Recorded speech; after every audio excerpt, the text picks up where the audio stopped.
let me, talking about Pyar Se Samjhayenge, I want to come back to the Rahul Gandhi question because, you've interacted with him in whatever limited fashion because, you briefed the Parliamentary Committee on External Affairs. He's a member. And he had recently said in England, while he was in England, that he drew this analogy between Ukraine and Ukraine and Arunachal. And he also said that I said this to the minister, and the minister said it's a ludicrous idea. Your comments on that, did that happen? And the minister said what? That it was a ludicrous idea. Ludicrous. Okay. Ludicrous idea. Okay. And also I want your general impressions of him because you've interacted with him, you briefed the members. Look, we are not by etiquette and I guess by rules supposed to discuss what happened in a consultative committee meeting.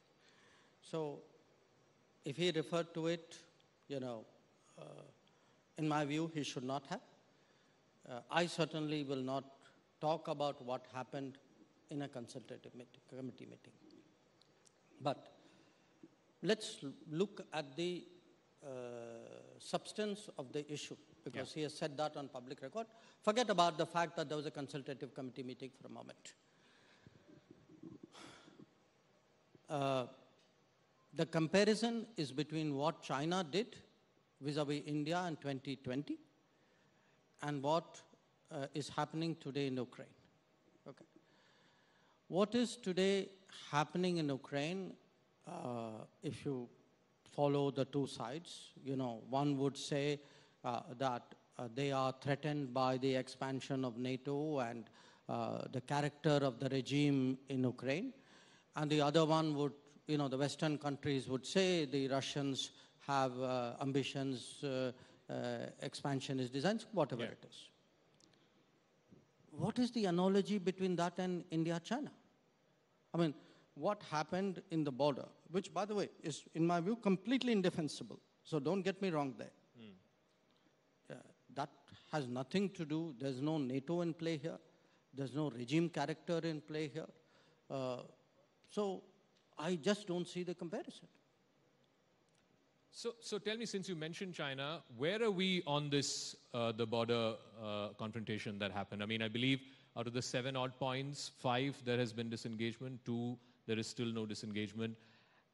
Just a broad understanding that, do you believe this has gone beyond the remit of army commanders? This has to be a political sort of dialogue and eventually moving to resolve the situation?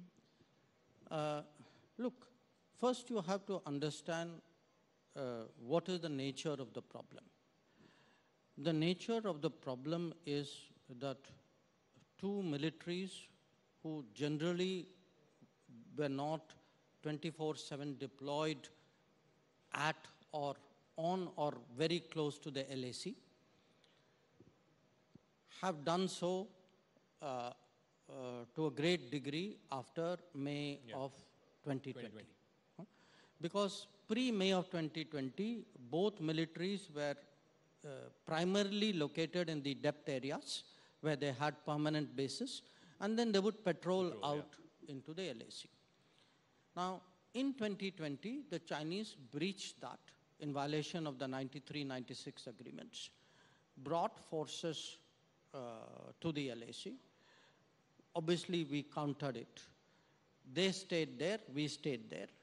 So as a result, you have a very, very intricate situation of very multiple close-up deployments, which by common sense sort of military assessments, a very dangerous situation to be. And that danger, of course, was, we had cautioned them. And then, of course, Galwan happened, which only was proof that, how volatile the situation could be. Now, in this, we have, I met my counterpart in September 2020. He accepted that this was a dangerous situation.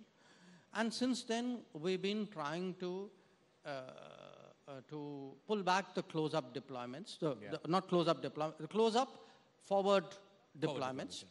But it can only be done if there is a mutual agreement. Because in the past, there have been occasions when quite honestly, without revealing confidences, we may have made some such unilateral move, and we found it was not necessarily responded to by the other side. So everything that we have done is on the basis of what we call the principle of mutual and equal security, which means, if we move back here, you will move back there. So now again, some canards have been floated that, oh, buffer zones have been created in our patrolling areas. If I'm not able to patrol somewhere, he's also not able to patrol on that area. So it's, whatever we have been done is mutual, it is negotiated. Now, this is still unfinished work. There are places where we have this forward deployments. We continue to work away at it. I will only remind you when this started in the summer of 2020. Yeah. If you took the cumulative analysis of this city, people told me this, we're not going to get a solution. The Chinese are going to do this, there's nothing you can do. I would say, please look at the last 2 to 3 years. Yeah. My sense is the military has done what the military should do. The military has deployed. The military deployed in the COVID. The military is deployed round the year. The military is deployed through the winter. The military is deployed at great heights. Yeah. And secondly, the military and diplomacy has worked in lockstep. Now, your question, should you not leave it to military commanders? First of all, it has never been left entirely to military commanders. The military commanders and the diplomats work as a team. Now, you cannot, to take away the military commanders is ridiculous, because the military commander is a person who knows the troops, who knows the topography, who actually knows what is mutual and equal security, which by the way means it's not like the distance on the map. There are many other factors which come into being. So I would say, actually, in the last 3 years, this combo of military diplomacy and diplomacy working in lockstep has made progress. I accept that, we have not been able to sort everything out, but I also tell you that I have not, it's not like for me the end of the road. We will keep at it. When I met the new foreign minister, Chingang, in, Delhi on the sidelines of G20, it was something that we discussed. So it is work in progress, and I would certainly like to see more progress. Since you mentioned you met the new Chinese foreign minister, there seems to be a bit of a change in Chinese diplomacy, if you will. You're seeing the moves that they're making vis-a-vis Iran and Saudi Arabia. They've also floated this 12-point peace plan with Ukraine. What do you make of it in general terms? Do you think that China is trying to play a major global role?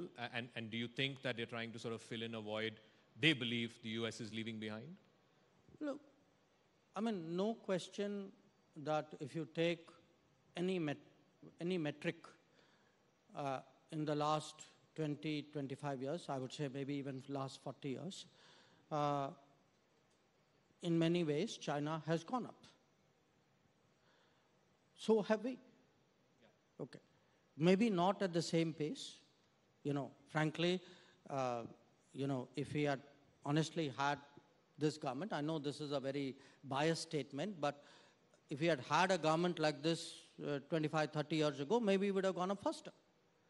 But at least today, if you look at the progress in the last decade, do also see that just like China's reach and influence and equities grow, ours too are growing. But in this particular case, what you are mentioning, I think you have a very complex regional problem in which obviously China is involved. The parties have found China useful in whatever that they are doing.